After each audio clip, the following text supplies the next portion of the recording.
नमस्कार विद्यार्थियों, मैं Subhash Chandra Paliwal, assistant professor geography, government college Deeg Bharatpur.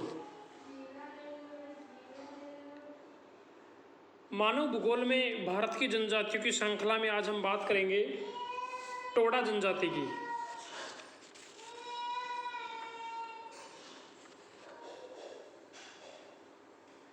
जो टोडा जनजाति है, इसका जो निवास क्षेत्र है, इस जनजाति के लोग नीलगिरी की पहाड़ियों पर निवास करते हैं। जो तमिलनाडु, कर्नाटक और केरल वाला जो मध्य का भाग है, जहाँ पर नीलगिरी पर्वत है, तो नीलगिरी की पहाड़ियों पर ये लोग निवास करते हैं। और नीलगिरी की पहाड़ियों पर अन्य जो जातियाँ निवास करती है, उनमें बड़ागा, कोटा, इरूला और कुरुम्बा है। इन सब जनजातियों में टोडा जनजाति सबसे प्राचीन जनजाति है। इस जनजाति की संख्या लगभग 3000 है। जो ये क्षेत्र है वह केरल, तमिलनाडु और कर्नाटक का जो सीमावर्ती प्रदेश है, जहाँ पर नीलगिरी की पहाड़ियाँ हैं, वहाँ पर ये लोग निवास करते हैं।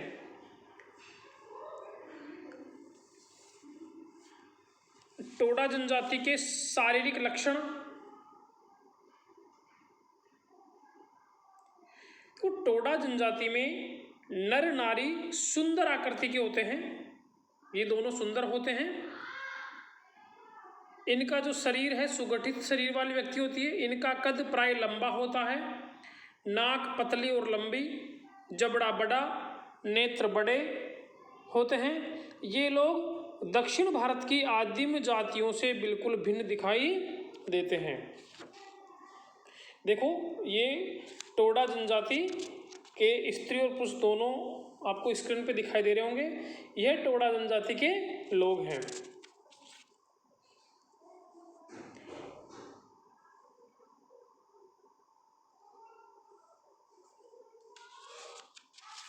टोडा जनजाति का भोजन,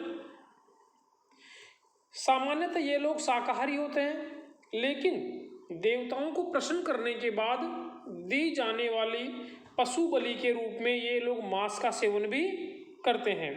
इनका जो मुख्य भोजन है वो भैंस का दूध, दही, कंद, मूल, फल और साग सब्जियां हैं। इनमें जो भैंस का दूध है वो सर्वप्रमुख भोजन माना जाता है, और भैंस के दूध को ये लोग कभी बेचते नहीं हैं।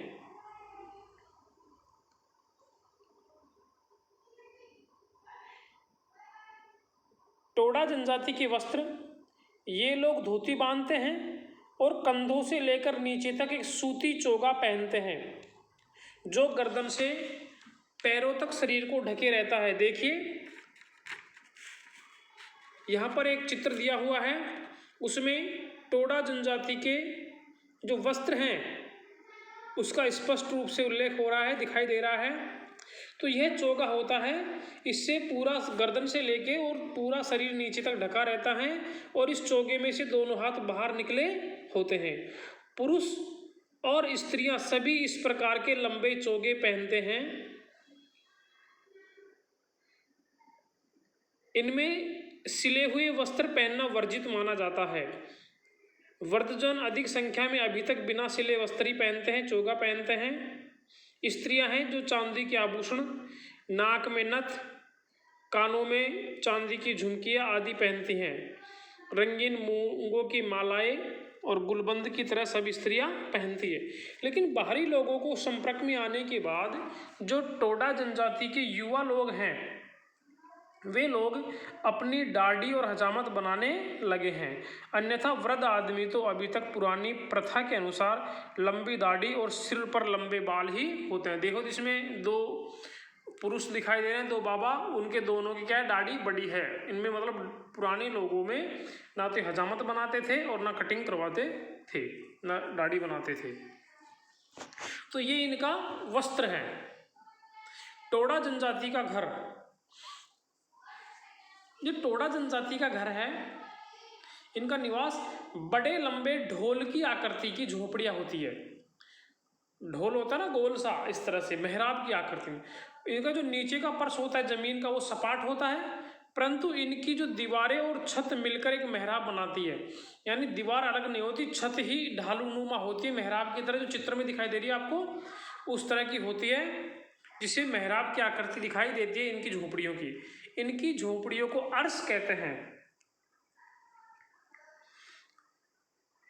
इनकी झोपड़ियों क्या कहते हैं? अर्श कहते हैं। तो ये मेहराब की आकृति की होती है। इस मेहराब झोपड़ी का पीछे का भाग एक छप्पर से बंद कर देते हैं और द्वार की ओर दूसरा छप्पर लगाते हैं, जिसमें केवल 1 मीटर ऊंचा छोटा द्वार होता है। इसके अलावा कोई दूसरा द्वार या खिड़की नहीं बनाते, यानी इसमें 1 मीटर छोटा सामने का जो द्वार है वो ही बनाते हैं। इस तरह जो चित्र में दिखाई दे रहे हैं, यह आपके टोडा जनजाति का निवास गृह है, जो झोपड़ी है इस तरह की ये लोग बनाते हैं, जिसको अर्श बोलते हैं।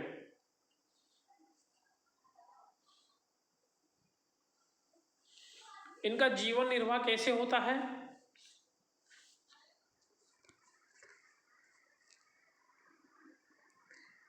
टोडा जनजाति का जो मुख्य कार्य है जीवन निर्वाह का, वह है पशुचारण।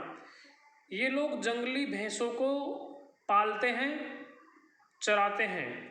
पशुचारण और पशुपालन इनका मुख्य कार्य है। इसके अलावा ये लोग जंगल से कंद मूल शहद गोंद आदि इकट्ठा करना होता है। कुछ लोग साग सब्जियां उत्पन्न कर लेते हैं, परंतु प्रमुख व्यवसाय भैंस पालना है। मुख्य व्यवसाय क्या है इनका? भैंस पालना। गोंड लोगों का कहना है कि भैंसों के विषय में जितनी बातें जानने योग्य होती हैं उन सबको वे जानते हैं। वे जंगली भैंसों को पालतू बनाकर उनका दूध दूहने लगते हैं और चारे की खोज में उनको एक चरागाह से दूसरी चरागाह को जाना होता है। यानी इनका जो जीवन है वो चलवासी पशुचारकों की भांति होता है। जो टोडा जनजाति के लोग हैं वो कृषि एवं उद्योग को नीचा समझते हैं और वे लोग दूध को कभी बेचते नहीं हैं। वन विभाग में लकड़ी काटने वालों की मजदूरी और अन्य नौकरी करना भी ये लोग पसंद नहीं करते। वे स्वयं को खुद को अपने आप को जो नीलगिरी पर्वत श्रेणियां हैं, पर्वतीय भाग है, उनका भूस्वामी मानते हैं, पहाड़ियों का भूस्वामी मानते हैं। इस बात की पुष्टि इस तथ्य से होती है कि पिछले वर्षों में भारतीय सेना विभाग ने इस क्षेत्र की कुछ भूमि प्रयोग की थी और उसका लगान टोडा जनजाति के मुखिया को दिया था। यानी अभी भी ये लोग अपने आप को उस क्षेत्र का भूस्वामी मानते हैं। सामाजिक रीति रिवाज और प्रथाएं, देखो टोडा जनजाति में सम्मिलित पत्नी प्रथा पाई जाती है। इस जनजाति में पुरुषों की संख्या ज़्यादा होती है, महिलाओं की संख्या कम होती है। यानी एक स्त्री के एक से अधिक पति हो सकते हैं, इसे बोलते हैं सम्मिलित पत्नी प्रथा। कई बार क्या होता है कि परिवार में एक स्त्री आ जाती है, उसी से सबका ब्याह हो जाता है। यह है सम्मिलित पत्नी प्रथा। समाज में पुरुषों को अधिक अधिकार प्राप्त होते हैं, महिलाओं को कम अधिकार प्राप्त होते हैं। तो देखो टोडा लोगों में सम्मिलित पत्नी प्रथा पाई जाती है, जिसके अनुसार एक परिवार में 2 या 2 से अधिक भाइयों की एक पत्नी अथवा एक से अधिक पत्नियां सम्मिलित प्रकार से होती है। जनसंख्या के अनुपात में पुरुष अधिक होते हैं। समाज में पुरुषों को अधिक अधिकार प्राप्त होते हैं। दुग्ध तथा दुग्ध पदार्थों का रखरखाव पुरुषों के अधिकार में रहता है। इसके लिए मुख्य अर्श के पास ही एक छोटा अर्श होता है, जिसे दुग्ध मंदिर कहते हैं। यानी जो अर्श इनकी झोपड़ी है उसके पास छोटा अर्श होता है, जिसमें दूध वगैरह रखने का काम होता है और दूध वगैरह स्टोर करने का अधिकार का, इन पे अधिकार का काम पुरुषों का होता है। दुग्ध मंदिर में रहने वाला व्यक्ति पलोल कहलाता है। पलोल। और पलोल को अलौकिक शक्तियां प्राप्त होती है, इनमें ये सम्माननीय स्थिति में होता है। और पलोल को ब्रह्मचर्य का पालन करना होता है, ये आवश्यक है। प्रत्येक गांव का एक ग्राम देवता होता है और इन लोगों में पशु बलि आदि कर्मकांडों में जिन शब्दों का प्रयोग करते हैं उनके नाम सुमेरियन देवी देवताओं के नामों से मिलते जुलते हैं, हिंदू लोगों के नामों से कम मिलते हैं। देखो, मृतक का संस्कार इन लोगों में जब किया जाता है तो मृतक व्यक्ति की हैसियत के अनुसार कम या अधिक संख्या में भैंसों की पशु बलि दी जाती है। देखो, आपको इसमें मृतक के साथ में भैंसों की पशु बलि दी जा रही है, चित्र में आपको दिखाया हुआ है। टोडा जनजाति के दो वर्ग हैं, एक तो टर्थोरोल टोडा, एक है टिथेली ओल टोडा। जो टर्थोरोल टोडा है यह उच्च वर्ग का माना जाता है, जबकि जो टिथेली ओल टोडा है वो निम्न वर्ग का माना जाता है। आधुनिक सभ्यता से संपर्क, धीरे धीरे लोग ये आधुनिक सभ्यता के संपर्क में आ रहे हैं, लेकिन भारत की समस्त आदिवासी जनजातियों में टोडा ही ऐसी जाति है जिस पर परिवर्तन और विकास का प्रभाव सबसे कम पड़ा है। इनके व्यवसाय, भोजन, वस्त्र, आवास आदि में कोई परिवर्तन दिखाई नहीं देता। ये लोग आम जनता से लगभग अलग थलग ही रहते हैं और उच्च शिक्षा और नौकरियों से भी इन्हें कोई लगाव नहीं है। ये प्रकृति में ही आपके संतुष्ट रहते हैं। तो ये थी नीलगिरी पर्वत तमिलनाडु की टोडा जनजाति। धन्यवाद।